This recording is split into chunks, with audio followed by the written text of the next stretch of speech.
हर हर महादेव। वैसे तो भगवान शिव के अनेकों मंदिर हैं, जिनमें से कुछ के बारे में तो हम सभी जानते हैं, लेकिन आपको भगवान शिव के 5 ऐसे रहस्यमय मंदिरों के बारे में हम बताने जा रहे हैं, जिनके बारे में शायद ही सुना होगा, जिनके बारे में आप जानकर हैरान हो जाएंगे। तो मंदिर स्तंभेश्वर महादेव मंदिर है। ये मंदिर अरब सागर के बीच कैम्बे तट पर स्थित है। 150 साल पहले खोजे गए इस मंदिर का उल्लेख महाशिव पुराण के रुद्र संहिता में मिलता है। इस मंदिर में शिवलिंग का आकार 4 फुट ऊंचा और 2 फुट के व्यास वाला है। स्तंभेश्वर महादेव का ये मंदिर सुबह और शाम दिन में 2 बार पल भर के लिए गायब हो जाता है और कुछ देर के बाद उसी जगह पर वापस भी आ जाता है, जिसका कारण अब अरब सागर में उठने वाले ज्वार और भाटा को बताया जाता है, जिस कारण मंदिर के शिवलिंग का दर्शन तभी कर सकते हैं जब समुद्र की लहरें पूरी तरह शांत हों। ज्वार के समय शिवलिंग पूरी तरह से जलमग्न हो जाता है। ये प्रक्रिया प्राचीन समय से ही चली आ रही है। यहाँ आने वाले सभी श्रद्धालु को एक खास पर्चे बांटे जाते हैं, जिनमें ज्वार भाटा आने का समय लिखा होता है। ऐसा इसलिए किया जाता है ताकि यहाँ आने वाले श्रद्धालुओं को परेशानी का सामना न करना पड़े। इसके अलावा इस मंदिर से एक कथा भी जुड़ी हुई है। कथा के अनुसार राक्षस तारकासुर ने भगवान शिव की कठोर तपस्या की। एक दिन शिव जी से होकर प्रकट हुए और वरदान मांगने को कहा। उसके बाद वरदान के रूप में तारकासुर ने शिव से मांगा कि उसे शिव का पुत्र ही मार सकेगा, और वो भी 6 दिन की आयु का। शिव जी ने ये वरदान तारकासुर को दे दिया और अंतर्ध्यान हो गए। इधर वरदान मिलते ही तारकासुर तीनों रूपों में तीनों लोकों में हाहाकार मचाने लगा, जिससे डरकर सभी देवतागण शिव जी के पास गए। देवताओं के आग्रह पर शिव जी ने उसी समय अपनी शक्ति से श्वेत पर्वत कुंड से 6 मस्तक, 4 आंख और 12 हाथ वाले एक पुत्र को उत्पन्न किया, जिसका नाम कार्तिकेय रखा। कार्तिकेय ने 6 दिन की उम्र में तारकासुर का वध किया, लेकिन जब कार्तिकेय को पता चला कि तारकासुर भगवान शंकर का भक्त था, तो वो काफ़ी व्याकुल हो गए। फिर भगवान विष्णु ने कार्तिकेय से कहा, उस स्थान पर एक शिवालय बनवा दें। इससे उनका मन शांत हो गया। भगवान कार्तिकेय ने ऐसा ही किया। फिर सभी देवताओं ने मिलकर वहीं सागर संगम तीर्थ पर विश्वनंद स्तंभ की स्थापना की, जिसे आज स्तंभेश्वर तीर्थ के नाम से जाना जाता है। निष्कलंक महादेव ये मंदिर गुजरात के कोल्या नदी के 3 किलोमीटर अंदर अरब सागर में स्थित है। लहरें यहाँ के अभिषेक करती हैं। लोग पैदल चलकर ही इस मंदिर में दर्शन करने आते हैं। इसके लिए उन्हें ज्वार उतरने का इंतजार करना पड़ता है। ज्वार के समय सिर्फ मंदिर का खंबा और पताका ही नजर आता है, जिसे देखकर ये अंदाजा भी नहीं लगाया जा सकता कि समुद्र में पानी के नीचे भगवान महादेव का प्राचीन मंदिर भी है। ये मंदिर महाभारत बताई जाती है। ऐसा माना जाता है कि महाभारत युद्ध में पांडवों ने कौरवों का वध कर युद्ध जीता था, पर युद्ध समाप्ति के बाद पांडवों को ज्ञात हुआ कि उसने अपने ही सगे संबंधियों की हत्या कर महापाप किया है। इस महापाप से छुटकारा पाने के लिए पांडव भगवान श्री कृष्ण के पास गए, जहाँ श्री कृष्ण ने पांडवों को पाप से मुक्ति के लिए एक कला ध्वजा और काली गाय सौंपी और पांडवों को गाय का अनुसरण करने को कहा, और कहा कि जब गाय और ध्वजी का रंग काले से सफ़ेद हो जाए तो समझ लेना कि तुम सबको पाप से मुक्ति मिल गई है। साथ ही श्री कृष्ण ने पांडवों से ये भी कहा कि जिस जगह ये चमत्कार होगा वहीं पर तुम भगवान शिव के तपस्या भी करना। पांचों भाई भगवान श्री कृष्ण के कहे अनुसार काली ध्वजा हाथ में ली काली गाय पीछे पीछे चलने लगी। इसी क्रम में वो सब कई दिनों तक अलग अलग जगहों पर गए, लेकिन गाय और ध्वजा का रंग नहीं बदला।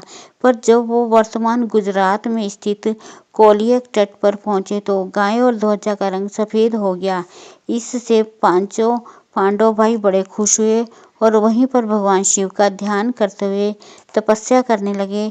भगवान भोलेनाथ उनकी तपस्या से खुश हुए और पांचों पांडवों को लिंग के रूप में अलग अलग दर्शन दिए। वहीं पांचों शिवलिंग अभी भी स्थित हैं। पांचों शिवलिंग के सामने नंदी की प्रतिमा भी है।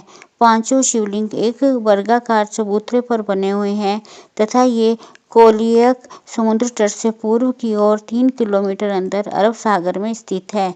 इस चबूतरे पर एक छोटा सा पानी का तालाब भी है जिसे पांडव तालाब कहते हैं। श्रद्धालु पहले उसमें अपने हाथ पांव धोते थे और फिर शिवलिंगों की पूजा अर्चना करते थे, क्योंकि यहाँ पर आकर पांडवों को अपने भाइयों की हत्या के कलंक मिली थी, इसलिए इसे निष्कलंक महादेव कहते हैं। भाद्र के महीने में अमावस्या को यहाँ मेला लगता है जिसे भाद्रवी कहा जाता है। प्रत्येक अमावस्या के दिन यहाँ भक्तों की विशेष भीड़ रहती है। लोगों की सी मान्यता है कि यदि हम प्रियजनों की जनता की आग शिवलिंगों पर जल में प्रवाहित कर दें तो उनको मोक्ष मिल जाता है। मंदिर में भगवान शिव को राख, दूध, दही और नारियल चढ़ाए जाते हैं। सालाना प्रमुख मेला भाद्रवी भावनगर के महाराजा के वंशज के द्वारा मंदिर की पताका फहराने से शुरू होता है और फिर यही पताका मंदिर पर अगले 1 साल तक फहराती है। तीसरा, अंचलेश्वर महामंदिर नाम से भारत में महादेव के कई मंदिर हैं। इन राजस्थान के धौलपुर में स्थित अंचलेश्वर महादेव मंदिर बाकी सभी मंदिरों से अलग है।